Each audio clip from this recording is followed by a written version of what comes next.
So, I guess I'm going to be talking about the process, how we make the show. I have no visuals to show you. Yeah! It's going to be theater of the mind.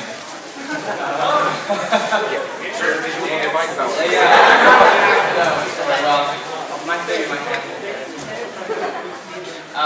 So I guess y'all want to know how we do the show, what's the start to finish kind of thing. I'll try and make it interesting.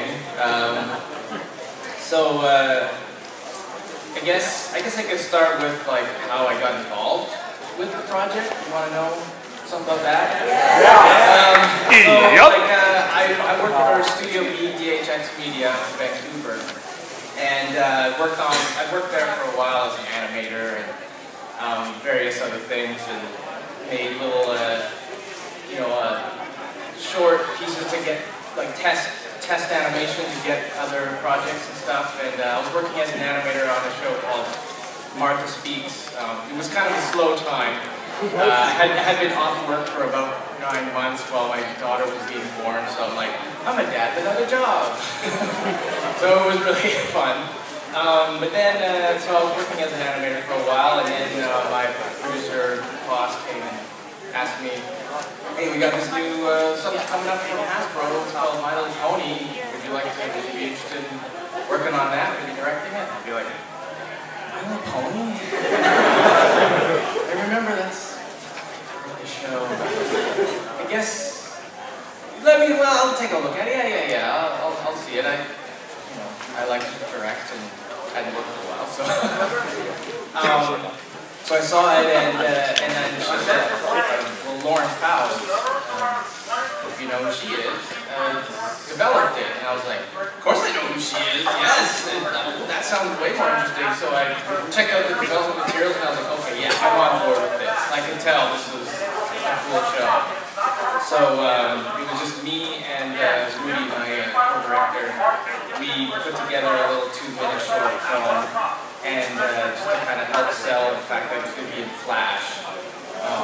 Because at first they were thinking, should we make it 3D? There's going to be a lot of hair animation and all this stuff. And we're at a Flash studio, and I know Lauren likes to do 2D and Flash and stuff, so we're like, no, we can do it in Flash. We'll figure it out a way. So we did a bunch of development and found ways to animate the hair, and luckily the designs were very Flash savvy. And we did that, and everyone was really happy with it. I got to meet Lauren, and she was really cool. We hit it off right away, and I was like feeling really good about it. And so we got into production, and we got the scripts, and Lauren was really involved with that, and I was reading the first. At first, like when we did the first little test to get the show, I was keeping it kind of simple, like, well, a lot of left to right, not a lot of like crazy angles or too much. Just want to keep it simple, just to make the hair look good. The hair, that's the show's gonna be all about the hair. So combing hair, little girls like to comb hair. This is gonna be the toy with all the hair. So let's just focus on that. And the eyes, big, doe eyes. So, and then when I was reading the scripts, I was like, oh, this is a lot more difficult than I was thinking. I'm gonna have to rethink some of this. So, meeting with Lauren, I was realizing this is cool, this is big, Nightmare Moon and monsters and stuff, and I was getting, okay, we're gonna have to buckle down and come up with some cool ways to make the show really, live up to the script that we've written. Hopefully we achieved that. It was a hard road to get there, just trying to figure it out. And meeting with Lauren, she came up to Vancouver, and we were, working together on the storyboards and getting it right, so she likes it, and what we thought was doable in Flash. We got it into production. But what you see in front of you on the air. And I look at that now, and it's like, oh, it's pretty crazy. We've come a long way. But, so, how the process the word is, I'll try not to give away any trade secrets. It's just animation. You gotta make the characters come to life and be fun and entertaining and tell a story. So we interpreted the scripts and figured out all the designs, built the characters. That took the longest time, just trying to get the characters built in Flash that we could move in the way that it does. I think that my co-director Rudy spent like about 2 months just trying to figure out the most optimal way to animate these ponies, and we built in like pre-made hair cycles and like try to work out special plugins and using brushes and stuff to try and make the hair move smoothly and be something translatable across the whole crew. So that was like the first step in getting all the run cycles and from all angles. We want it to feel really full and dimensional. And, we want heads to be able to like tilt and move around and stuff like that. We don't want that flat splash look that you see a lot of shows just kind of doing this because they can't move fully. And we were like, no, it's got to be better than that. We want it to be really full and dynamic. So we put a lot of work into that. And it's all of the pre-production, all that stuff up front, thinking ahead and coming up with tricks and pre-making rotations of heads and because that's like these are 4-legged animals, so it's not super easy to animate them. They got no hands, and we're reading in the script things that call for them to pick things up and hold it. Like, how do they do that?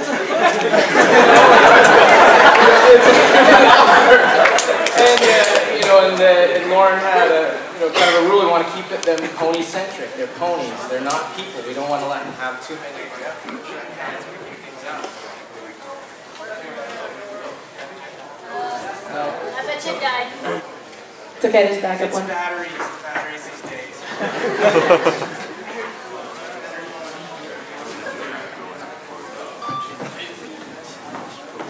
Sorry, I'm talking too much. I burned up.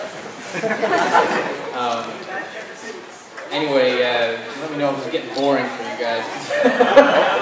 Okay. Nope. I know that sometimes people glaze over when I start talking about the inner workings of how production works, and like, oh, you've used this shape for this side, and these layers, and people's like, what? Why is it funny? It's just like that. So forgive me if I get into too much boring detail. Why don't I go with this now? Anyway, so once we get all that pre-production done, and we know ahead of time we're going to run from this angle and this angle and this angle, we know what we have to work with. We even had like pre-made like hoof, movements and things like that for picking up their hooks and stuff and turning their heads, and just to like work it out ahead of time so that we knew what we could do and we could teach that to the animators, because there's a lot of people. This is all about communication, right? You got something in your head and you want something done. You can't just say, okay, now do it how I want it, without telling them how to do it and having it all set up ahead of time. So we worked out a really tight way of building the characters and having lots of like all the little levels of the eyes were the big deal in the hair, and then communicating that down to the animators from the storyboard to layout to animation. You need to have it laid out with all the poses and the acting to the voices and the expressions, and all of that's got to be worked out before it goes to animation. Because the animators you don't want them to be trying to pose things out when they're just trying to get the animation to work. They waste all their time posing the character and they have no time to make it move, so they can just do this. We didn't want that, so we had everything planned out ahead of time for them, and it seemed to do the trick. And we have like animators doing the posing and all the acting and stuff. And then from there, animation comes back and we cut it all together. I totally missed the storyboards, but that's really where the script is brought to life. should probably go in chronological order.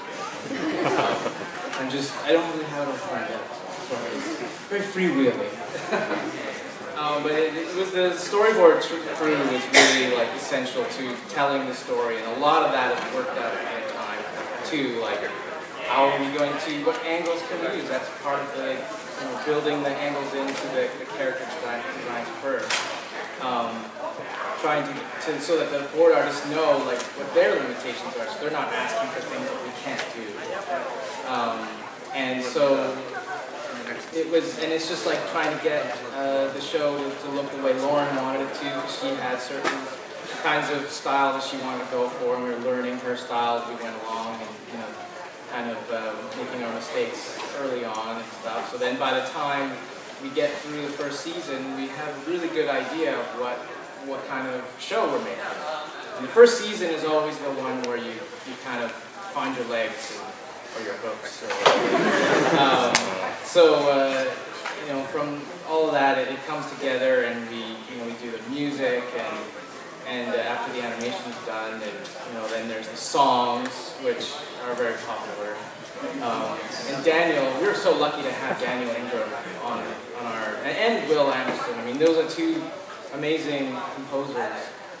And just Daniel really goes overboard when he's making his songs. He really wants it to be epic and cool, and we get this music early on, and then we're like, oh, we gotta match our picture to this. How are we gonna add? We gotta do something cool to live up to the song. So we all, there's the challenges there, but it's good challenges. You wanna, hard work pays off, right? So maybe I can look at this list. So it says, what are script meetings like? Script meetings, I'm actually not that privy to the script meetings. The first season, Lauren was really in charge of all the scripts, and so that's down in LA, and we're up in Vancouver. So all the writers they had a writer's room, and they would get together and talk about the show and figure things out, and Lauren would give her 2 cents on what she was looking for and stuff, and then they would work it out and then show Hasbro, and Hasbro would make their calls and stuff, and then we would get it at a finished stage. And so then we would take that and go like, oh, okay, this is what they're asking for, like, how are we going to do this? And sometimes like there's something written that we think like, oh, that's good, but I think there could be a better way to visually say that. And we would go for it and show Lauren, and she would be like, yeah, that's better, we like that. And we're like, oh, we can actually add something to the show. And it was really good working with her. And she's really like accommodating and collaborative, and we're always finding solutions and making things better, and always trying to find like the best, funniest way or the coolest way to tell this story. It doesn't always necessarily end up exactly how it's written on the page, but it doesn't matter. Like, it's a starting point. It gets us to where we want to be. Mostly though, the dialogue is all pretty set, so it's mostly the visuals, like how is the dialogue portrayed and stuff. And then Hasbro's very accommodating too. We take some liberties sometimes and try things and show it to them, and they're great about it. Like, if we're telling the story right and we're doing, following what they want to do and stuff, then they're really accommodating to letting us try new things. Like, I guess, I don't know, has anyone seen the episode that aired today? Oh yeah! I guess some people haven't seen it, I don't want to spoil it, so no spoilers. But, like a couple weeks ago there was one about Rainbow Dash in the hospital. That one just aired too. Everyone seen that one? Yep. But there was a kind of a crazy patient towards the end of the episode. He was barking like a dog, and that was not in the script at all. That was the storyboard artist having fun. And, we thought it was funny, and thought, oh, let's try So we had this barking dog, and where did this barking dog come from? And it's revealed that it's a patient from the hospital that she was escaping from. And then the doctor's like, hey, get back to the hospital. That's actually my voice.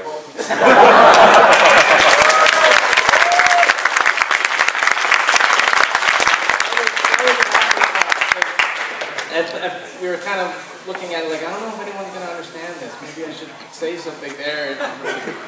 So I was supposed to be the security guard who chases her away, but when we watched the mix of it, like, wow, my voice sounds a lot like the doctor's.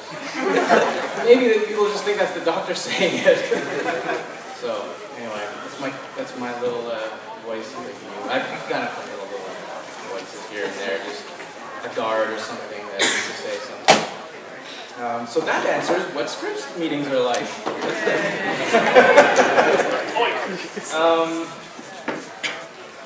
So yeah, this next question here, what have creative staff reactions been like? I mean, a lot of people on staff really do like the show. I mean, you can probably tell by the way that the show is presented to you. I mean, everyone is really excited to work on the show, and some of them would consider themselves bronies. I'm not going to say who.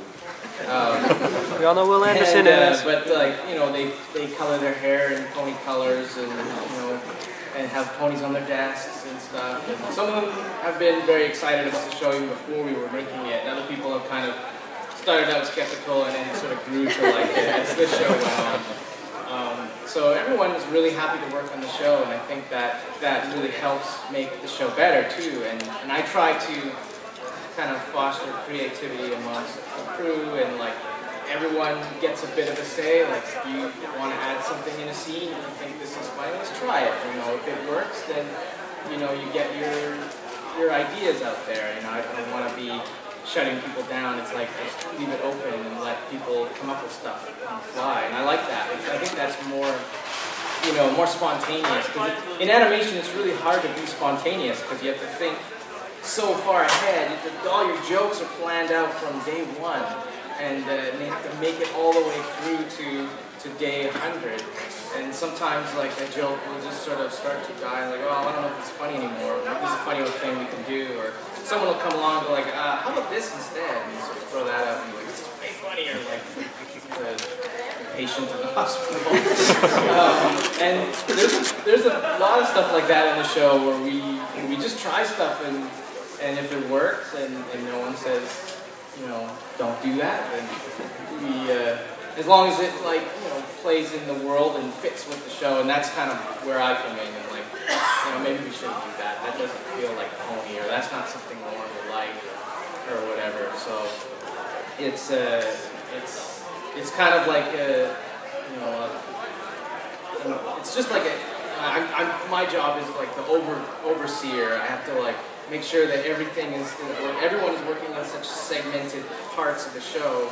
I have to like keep, you know, the big picture in mind. So I'm kind of like looking down on the whole thing. But yeah, everyone in the staff is really excited to be on it, and they're not really used to this kind of reaction either. Like, a lot of us have worked for many, many years in the industry on many different shows, and no one's ever shown an interest in anything we've done. So some of us are just like, wow, this is, hey, I'm famous. Yeah. And you know, they kind of represented a bit, and you know, by rights, perhaps they should. We work really hard. It's good to, it feels really good to be appreciated, I have to say. You know, I'm really glad that there is this kind of response. I mean, it means that all this work and dedication and blood, sweat, and tears is not for no reason. Like, it's, you guys have really given the love back to us, and I really appreciate that. It really makes our jobs, you know, worth doing.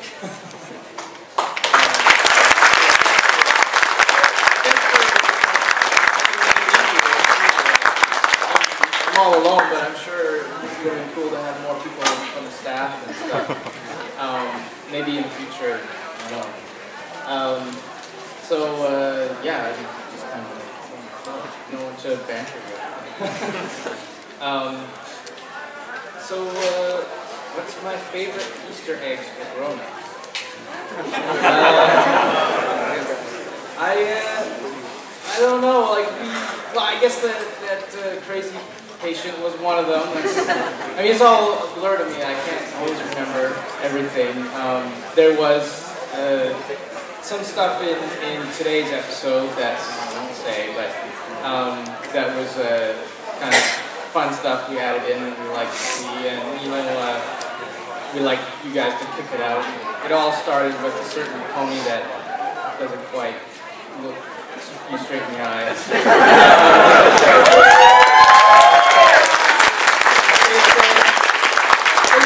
We put stuff in there sort of for ourselves. I mean, obviously everything has to be appropriate, but we're there to have fun. We're trying to make a fun show. This is a fun show. This is happy, sparkly friendship here. Animators are fun people, and they like to goof around and stuff. And if we find something, that we can put in there that adds to the show and adds to the humor, and yeah, we do that. I'm trying to think if there's any good examples off the top of my head. Is it? You guys, you shout them out if you see any. Oh, the Big Lebowski. I forgot about that. I think that was added in by the design staff. We needed some bowlers in the background, and then they showed me the Big Lebowski ponies, and I'm like, that's funny. Maybe no one will get that. I don't know, but it doesn't matter. So that's funny. So stuff like that. There must be others. Anyone else have another one that? Batman. Oh yeah, that was actually in the script. Yeah, that was just sort of like a creepy reveal. But sorry. Oh, he said the what was it, the train spotting baby on the ceiling? Yeah, that was actually scripted. So that was part of the scene. So it's sorry. Nightmare Moon in the Hourglass. Oh, that was actually added in by us. It was like a cool, ominous, the Nightmare Moon in the Hourglass from episode 1. Yeah, that was something that Woody and I kind of thought about as we were, trying to put in some like foreshadowing, and we thought there's this hourglass in the background. Like, wouldn't it be cool if we saw like a little foreshadowing as she's talking about Nightmare Moon, and we see a reflection of her in there. And I was like, I don't know if anyone's going to get that, but we tried it anyway, and it was cool to us, so we liked it. And at the time we didn't think there'd be anything more than 6-year-old girls watching the show. Yeah. What was it in the Valentine's episode that weird jelly thing? He was, well, that was in the song, so the line was strangely obsessed with tubs of jelly. We should put a pony who likes jelly. And I think the board artist came up with that reveal of him in that way. Like, the songs on the show are storyboarded in a little bit different way. Usually we storyboard the songs. We storyboard most of the show just kind of, panel by panel. And we use digital means. The first season we did everything on paper. But on subsequent seasons we're using digital, like Cintiq's computer screens you can draw on. Anyway, but then when we do a song, because we have all the music written for us ahead of time, we think that it's better to kind of storyboard it out on a timeline, so you can kind of scrub and listen to the song, and then they kind of storyboard along in a linear fashion. And so that was just something that board artist threw in there, and we thought it was really funny. But did you want to?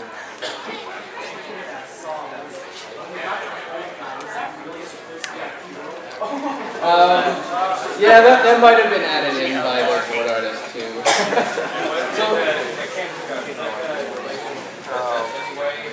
No, he wasn't. Who says he had cancer? Just to shoot it in. Yeah. We don't do it. Anyway. The Time Lord! He was just a pony with an hourglass on his flank, and he's not the only one that has that hourglass.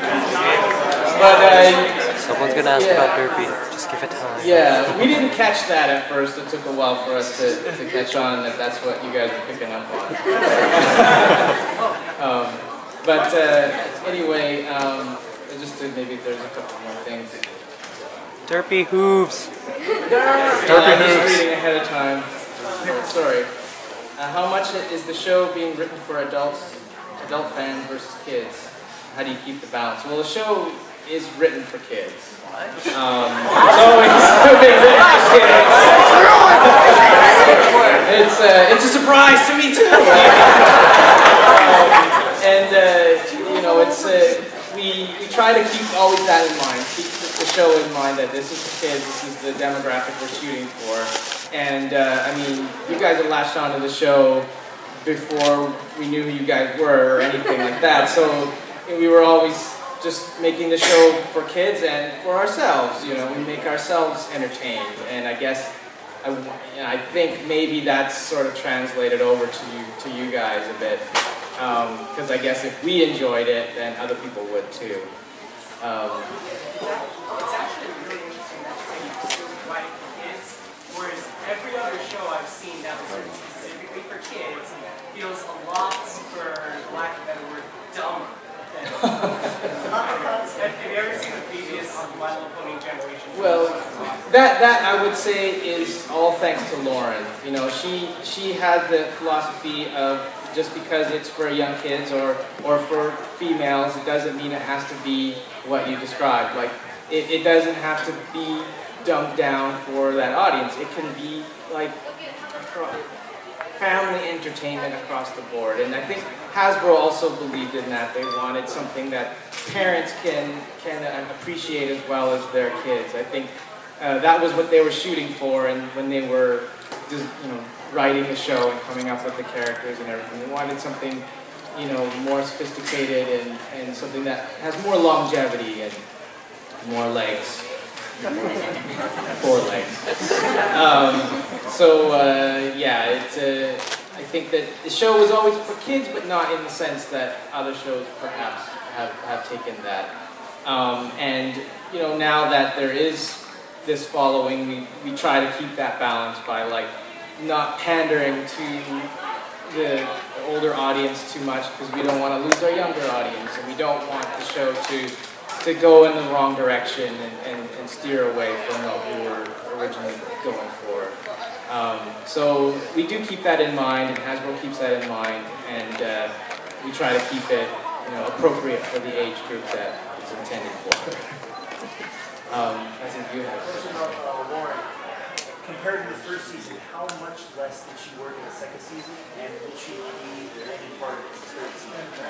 Well, she was heavily involved in the writing of the second season. After the first season, when they greenlit the second season, I actually got to fly down to Hasbro and with Lauren and all the writing staff, and we planned out the next season. So we kind of have this big writers' summit at the beginning before we go ahead, and we try to map out, okay, what stories are we going to tell, and what's our game plan, what's the arc, and actually a lot of the episodes that you see in the second season came out of that 2-day meeting. We just were firing ideas at each other and well, how about an idea about this? Well, how about, all the ponies have little friends, but Rainbow Dash doesn't have a friend. Maybe she should have a friend.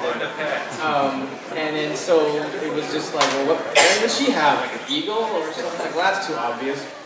Make it something really not obvious, like a turtle. TARDIS! What's that? Whatever. We said turtle at first, then it became tortoise. But anyway, yeah, a lot of the ideas that were thrown around were recorded and maintained throughout the season. And, almost almost all of the, not all of them, but a good portion of season 2 came out of that meeting. So it's just like quick ideas like what I just said, and then from there we go, oh yeah, that could do this, and it just sort of springboards on to more of what will happen in the episode. So sometimes it just takes that one little spark to get a good story. Related to the story development, what can you tell us about the development of Princess Cadence and Shining Armor? Spoilers. Right. Well, those episodes haven't aired yet. Right. So I don't think I should say anything because that would spoil it. How involved was Lauren in creating those characters? Can you tell us that? Well, they are. I don't want to say anything about that because it's going to spoil things. So it's not aired yet. I don't want to talk about it. Let's get someone in the back. How about you? At what point did you realize that a large percentage of their fan base consisted of demographic outside of what you're really doing? Oh yeah, when did I discover you guys? You know, when the show was about to air, I was pretty excited to see it air, as you know, most directors would be. Like, the show is about to go on the air, and you want to know what people are going to say about it. Is anyone going to even notice that it went on the air? I'm so used to being on shows that nobody really knew existed, or at least they didn't have a big contingent. So I went right away as it aired. I was like out on the web, kind of like seeing if anybody responded, and it took a little while. But then I started to see posts of people saying stuff about the show that, you know, I'm 18 and I'm a straight male. Why do I like this show? And I'm like, I don't know. Maybe you shouldn't. But or maybe you should. But you know, I liked it, so I guess it works that way. So it was like pretty early on, right? Probably I was like right there, I guess, as you guys were discovering it, and I sort of realized that. I mean, I don't really go on 4chan. That wasn't really a place that I went to, but I heard that people were saying stuff on that website, so I was like, oh, I wonder what people are saying. So I went on there and I'm reading stuff like, oh, maybe I shouldn't be reading what they're saying. No, there was a lot of positives in there, and so I was kind of excited about that, and it was interesting to see the change in the progression from like being on that website into getting their own website. And then their own, you know, like Equestria Daily, and then all Pony Channel, all these other, I don't even know all of them, you know, like it just sort of, and I was just like, huh? What's going on? How can this be? It's just, that's too much, and like all over YouTube, and you know, it was crazy. Yeah, I was right in there. Even the pink hair. What do you think of the possibilities of a feature-length film? What do I think of the possibilities? I think that it would be cool. And if Michael Bay is too busy, I'll. I mean, yeah, I mean that would be cool. I'm not saying that will happen, but you know, I'll put my name out there to say, yeah, I'll do that. But I don't. There's no plans for that. Let's check somebody. Like in the arm bracelet.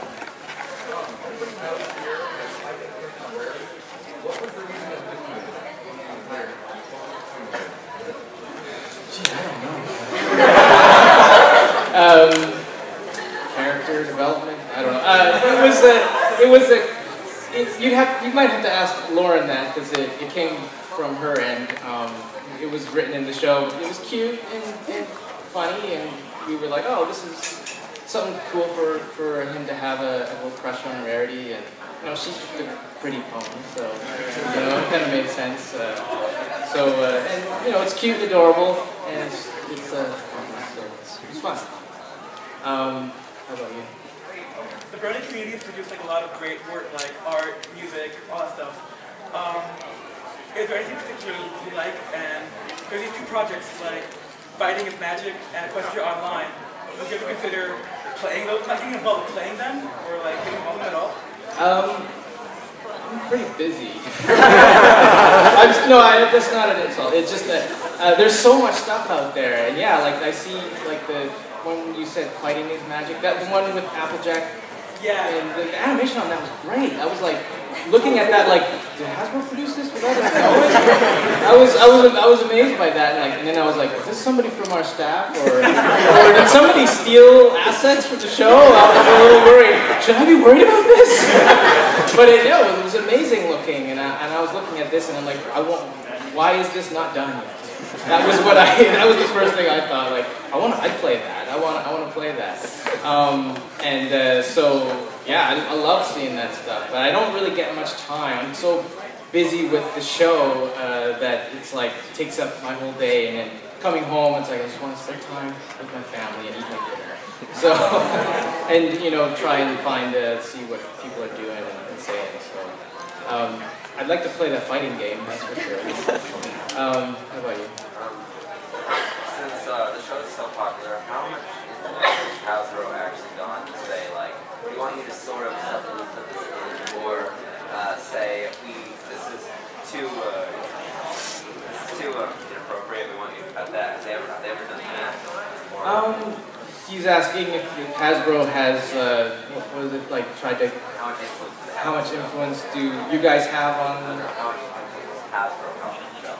How much influence does Hasbro have on the show? Well, Hasbro is the client, our client. DHX works for Hasbro, so they have all the influence on the show. Like, do they sort of leave it alone, but let it be its own production, or do you like say, you just slip this thing in so you can like advertise? Well, yeah, we work pretty closely with Hasbro. I mean, they are involved every step of the way. I mean, we're up in Vancouver and they're down in LA, so I mean, everything is through email and phones, and sometimes they come up or we go down. But yeah, we show them everything at every stage. They look at the scripts, they look at the storyboards and the rough cuts and music and everything. And when there's like a toy that they want to sell, yeah, it gets written into the show. I mean, that was from day one. Like the balloon was a product that they were going to make, and so they were like, well, the balloons should be in the show somewhere. And so we're like, yeah, okay, and put it in the main title. and it's a good little vehicle for them to get around. I think it's cute. And in season 2, we introduced the train, and now they have a train to get around the Russia and stuff. So, I mean, it's a toy product, so we're going to have toy influencing show and show influencing toys. So yeah, it's a huge collaboration. We're always getting stuff from them to like try and get in there and stuff. How about you guys? The copyright? Oh, I'm not sure I understand. How strict is the copyright between? Oh, I see what you mean. Yeah. Like, well, I don't own Ponies. I didn't design Ponies. I work for Ponies. So like Hasbro owns all of that. That's their trademark, their copyright, and I don't want to step on my relationship with them by trying to cash in on the popularity and try and sell a bunch of doodles or anything like that. It would not bode well with our relationship. So yeah, I keep myself separated from that. I'll draw my own drawings. Yeah. What was the thought process behind the thought process?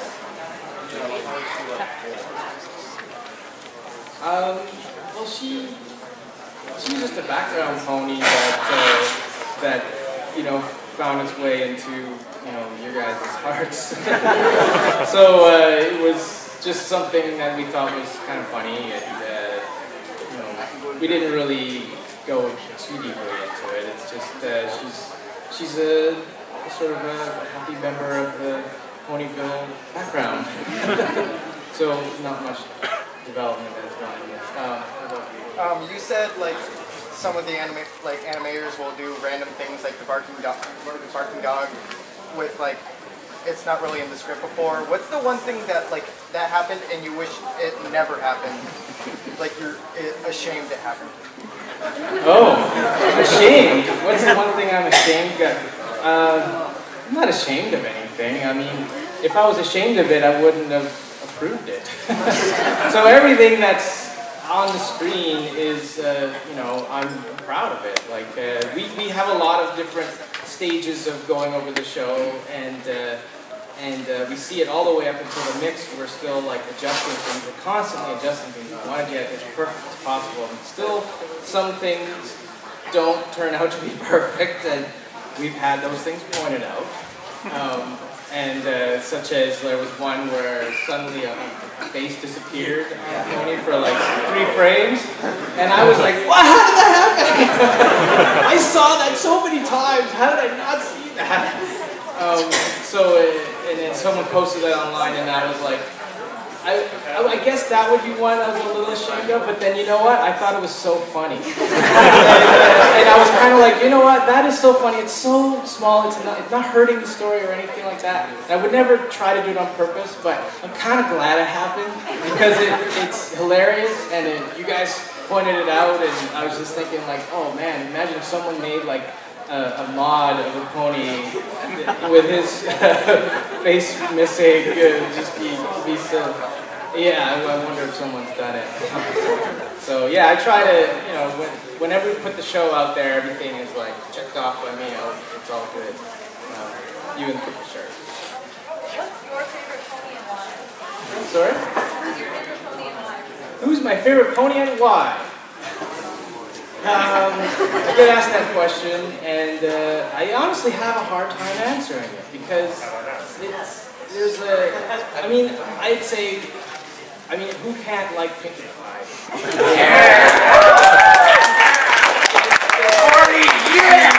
The episode that aired today is all about her, so that one I had a lot of fun making, and there's a lot of fun stuff in that. So it's just, she just has like the freedom, more cartoony freedom. We can do things outside the box with her, and you know, sometimes there's a problem. Like, how do we get everybody in the scene? There's not enough room, and you know, there's this space above everyone's head. Like, well, Pinkie Pie could just come right in. She doesn't need to abide by any laws. So she's fun, but as far as like. Every pony has such a distinct personality that I kind of like them all. You know, like Rarity has amazing moments, and that's in part thanks to Tabitha, the voice actress. You know,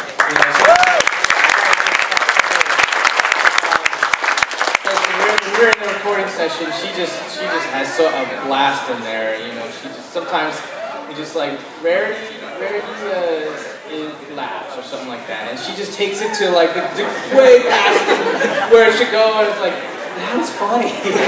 And it's personality, and that's what I really like to see is personality, and I think that's what makes the show kind of unique, or you know, at least good, that these characters have real, true, individual personalities, and each one of them is different. But Pinkie Pie's fun. Even the yawning one. You just yawned, so you're having lots of fun, so now you gotta say something. Is there a reason there hasn't been a Scooby-Doo? Is there a reason there hasn't been a Scooby-Doo-centric episode yet? Well, no, and maybe you should just keep watching to find out. How about you? Jayson, do you think it's necessary to have a degree in animation to work in your field? I mean, or a related media degree? Or do you think it's possible to break in with just like a demo reel or a strong portfolio? Do I think that you need a degree to get into animation? No. When people are applying for the show or to work on anything in the studio, I don't care where you came from. It doesn't matter. All that matters is, do you have the drive, the talent, the mind to do it, and can you hit the deadline?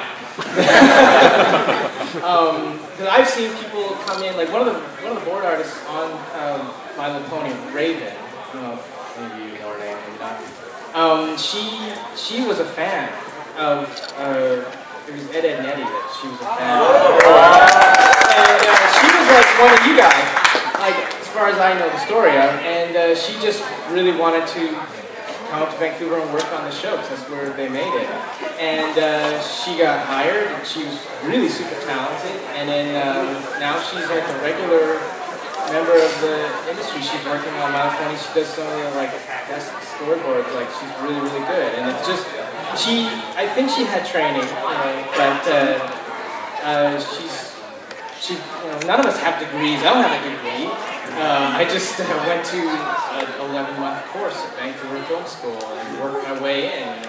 I know people who came in off the street, did a little test and got a job, and that's all they needed to do. So it just takes the right kind of person, I think. That's the long answer. How about you?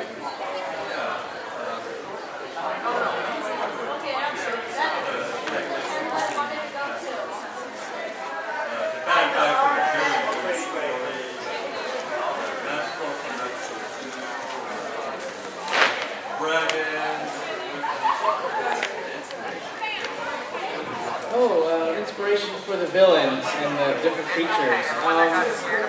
Yeah, a lot of that came from, Lauren put that into the show when she was developing it. She wanted a dragon sort of, Lord of the Rings sort of world, and she was really pulling a lot from mythology, and, she liked kind of like a sort of an ancient Greek sort of feel for certain things like Clydesdale and stuff.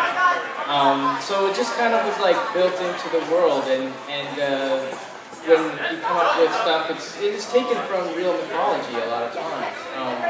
Discord was basically right out of Lauren's mind. So that one I don't think he's the antithesis of the elements of harmony, Discord. So it was a good obvious villain to come up with all the mix and match animals and stuff. So how about you right there? Yeah. We want our Trixie. You're just gonna have to keep watching. How about you? What is your opinion on animated animations, more specifically Apples.mov? I saw that Apples.mov, and I thought it was hilarious. I loved it. I was like, the people who made this, or the guy who made this, is a great animator. Good drawings, these are funny. I love seeing that. Let's just see, how about, trying to think of someone who hasn't said anything yet. I think you have to say.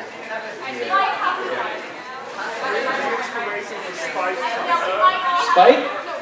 Well, Spike is a character from the original series. He still belongs in Pony World. The inspiration for him, he's just a cute little dragon. I don't know if there's much more to say about him. He's developed his own little personality, but I don't think he's really inspired by anything specific. How about you? What's the best idea that you really wanted to pass but you couldn't because it wouldn't like fit in the world, or Hasbro wouldn't let it fly or anything like that? Oh, what was the idea that I couldn't get past the censors, is what you're saying? The best idea that you wanted to get it. That I wanted to get into. I don't know. There's been a few, but I don't really want to spill them because, who knows about the future, right? Because sometimes there's an episode that you think would be really great, but then there's all the episodes are kind of taken up for that season. You're like, well, maybe this idea will find its way into another episode down the line or something like that, or it's sort of like, just because it's not done doesn't mean it will never get done. So. Hasbro said outright no to any of them? Yeah, they say no. I And that's fine. That's part of the process. You know, I don't cry about it. It's part of editing. It's part of directing. Like you put something in and you realize that the show is 30 minutes long and you have to cut it down 10 minutes. And you go, okay, some of these great jokes are going to have to go. There's no room for it. So yeah, we have to drop out things that we like a lot of times actually. But it just, they're just little things that we just trying to add in and have fun with. And we try not to let it get to us because it's what's best for the show. It's not just our own self-indulgence. And that's something that I really... Sorry about that. I'm very animated. And anyway, yeah, I try to keep it to what's right for the show and not something that I just like, that I think would be funny for myself. So I think I got about 5 minutes left. So sorry. No. So let's take a few more questions. How about you right there with your hand up, smirking? Yeah.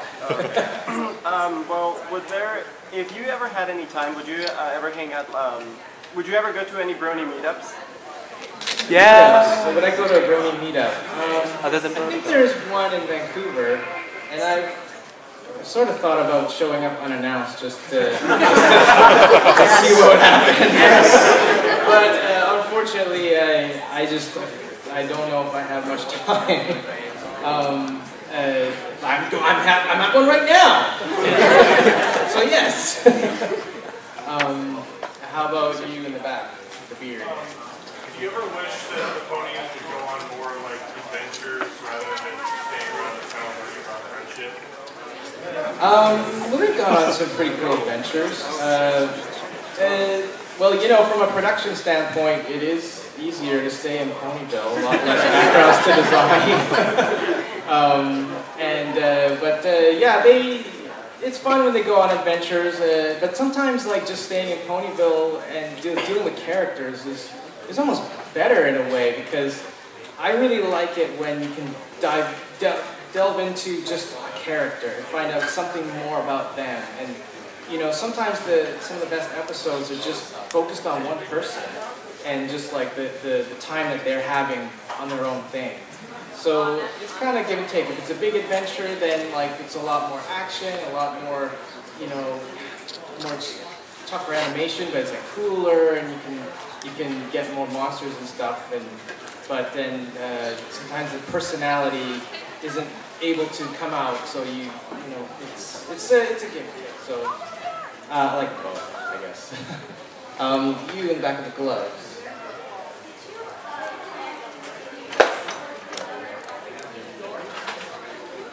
Oh, I didn't, but Lauren did. I mean, I don't want to speak for her, but she wrote that character for John Delancey specifically, actually. And originally, we weren't sure we could get him for real. And she was like, oh, it would be so great, because we were trying to find a sound-alike or something, and then someone said, I don't know who, but it was like, why don't we just get the real guy? So Hasbro looked into it, and he was up for it, and we did it, and it was really awesome. He is really awesome. So I'm really glad we got to work with him, and he got to be on the show. I think he really added a lot to the character, and he did a great job. But yeah, he was written in from day one. How about you? Okay, so who is really primarily in charge of things like continuity? Because as you may know, fans love to tear apart any kind of things, maybe specifically, like the age of the foundation of Ponyville. Some people say it. Yeah, who was in charge of continuity for the series? I guess that would be me. and the writers and, Lauren and stuff and Hasbro. We all try to keep it logical and as much as we can. I mean, sometimes a story happens that we try to tie in as best we can. I mean, some people may have different opinions about the timeline, but I just say it's not all figured out yet. Maybe there are things that we just need another episode to fill in the gaps. So So, and history isn't always as accurately written as you would think.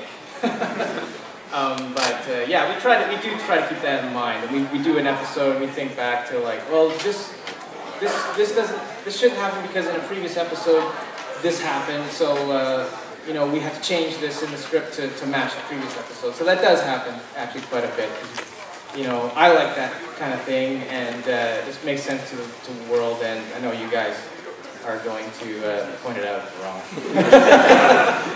How much time do I have left? Is that one more question? Make it good. All right, let me just see. Who's gonna be the one to get the question? How about you? Okay, I'm ready to ask this question since I heard about the show. How does Pinkie Pie always break the fourth wall? How come Pinkie Pie always breaks the fourth wall? Oh, how can she do it? Science will never know.